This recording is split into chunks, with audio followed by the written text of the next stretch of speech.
Hi everybody, Richard here, and in this video I want to go through all the steps in planning that I'm doing for an astrophotography attempt tomorrow night. I hope to get a cool shot of the Milky Way, conditions are looking good, and I just want to share the tips and the planning that I'm doing to get this astrophotography session to work for me tomorrow. The first thing that you need to do is find a day and time that is going to work for you. So I would recommend going to timeanddate.com. You can put in your location and it will give you moon phases, and what you're targeting is where there is a new moon happening. And for me that's going to be on July 12th, happens to be tomorrow, so that's really good. I also went to weather.com to check the weather conditions and it should be clear. So picking a daytime, pretty straightforward. Weather is a little tricky if you're planning something in advance, but for me it should work out. The next thing I need to do is pick a location. Now you could do a location scouting a couple different ways for astrophotography. So one way is to look at light pollution maps.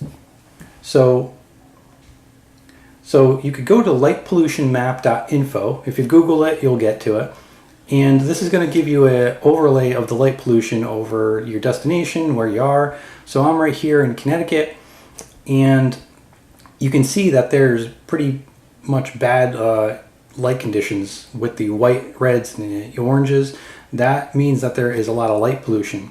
So for me, I would need to scout out over somewhere in here in the Catskills Park, or west, in the middle of Pennsylvania. So unfortunately, I don't want to make a super dedicated trip over 3 hours, and I don't want to do an overnight stay. So if you're doing something local, the green I hope works. So I'm going to try that area tomorrow. It should be only in about an hour drive for me, so that should work. So you could use the light pollution map tools that are available online. Another way of finding a spot to do astrophotography work is to go to another website. And the other website that you can use is called observingsites.com, and it lists dark sky locations by state. So for me, I don't want to go too far again. I'm in Connecticut, so I picked Connecticut, and it says that there's a dark sky area in Litchfield, Connecticut, which if you go back to the light pollution map, which is in the area here, it does look like it'll be in a green area. So it should be okay. So Litchfield is here. It's in kind of like a green or yellow area. So we'll see what happens. So that's another way that you can find a dark sky location. Now there's another cool tool here, which is this clear sky chart. And if you open that up, you'll see that it gives you a cloud cover forecast, transparency forecast, a darkness forecast. So for a Thursday, which is tomorrow, at around 11 or midnight, you can see that the darkness is going to be really dark, and the cloud cover is not too bad. And they do have some legends down below that you can look for. But those are some tools that you can use to find a location. So either look for there's a low light pollution area, or just go to the observing sites, pick your destination, and you can get some spots from there. So I settled on the White Memorial Conservation Center. Okay, so the White Memorial Conservation Center is here, and so it looks like if you get there, there's some clear fields. Now you're going to want a clear area, but how do you know where the Milky Way is going to be in the sky? I use an app called the Photographer's Ephemeris, and this is the 3D version, and I think this is a super useful tool. So you put in your information, as you can see on the screen here. I put in July 12th, which is the new moon, and you could slide the timer at the bottom, and as you slide the timer, you can see like where the sun is going to be in the sky, where the moon is going to be in the sky. You have a compass at the top, so this is facing west there, and there's also a nifty little tool that you can use. So as I go past 9, 10 o'clock, and you can see at the bottom there's that little circle. Well, that's the center of the Milky Way.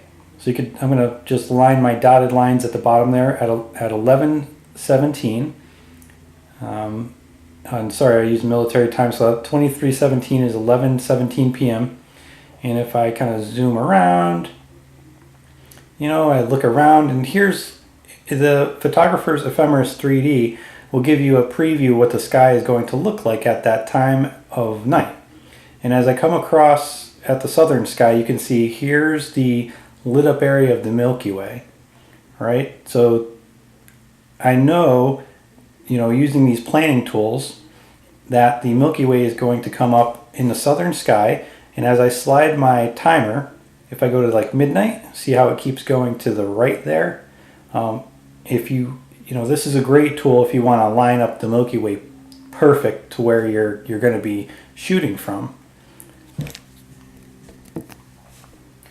So I picked my spot. I know that the Milky Way is going to be coming from the southern sky. The center of it is going to be down there, so I want to be facing the southern hemisphere. So I want to make sure that I have a clear shot of the southern horizon. So to do that, I use Google Maps. So once I was settled on my location, which is the White Memorial Conservation Center, I did a little bit of more research on this location, and it turns out they have a lot of trails. There's camping. So there's one trail that actually is to the northeast of the marker called the Little Pond Boardwalk Trail. And so this trail is a wood boardwalk that circles around this thing called the Little Pond. So I think it's about a 3 mile or less than that. I'm not sure exactly. But anyway, the purpose of using Google Maps here is to know if I'm going to have a clear view of the southern sky. And if I walk this boardwalk at around 11 o'clock, and if I stop here, right here, set up, I have a clear shot of the southern sky, and I have this pond that maybe I can get into view. So using all the tools, I know that at around 11 o'clock I'm going to have a new moon, so it's going to be really dark. The light pollution is okay, probably not bad, but we're going to see what happens with the light pollution. So we already know new moon, dark, light pollution looks okay. We know that the Milky Way is going to come up in the southern sky around 11 o'clock. So I want to be at this location at 11 o'clock, facing south, all set up, and that's basically my planning for this shoot. So I know where I'm going to be setting up, and I'm going to go ahead and I'm going to make the trip to do that tomorrow. I hope it all works out. I'm looking forward to a really cool photo. The light pollution thing, I don't know about if it's going to really hurt the photo or not. We'll find out. But it's all about getting out there and trying things. And that's about it for the video. I just wanted to share my planning and my tips for what I'm planning to do tomorrow. I hope you found this video to be useful, informative, helpful. If you do like it, please subscribe, give me a thumbs up. Let me know what types of videos you're looking forward to. The next video that you should see in a couple days is of me and the results that I get from my attempt at astrophotography tomorrow night. So I hope you look forward to that, and I'll be uploading a video for that soon. All right, appreciate you guys checking out my video and watching, and take care, get out there and enjoy photography. That's all for now.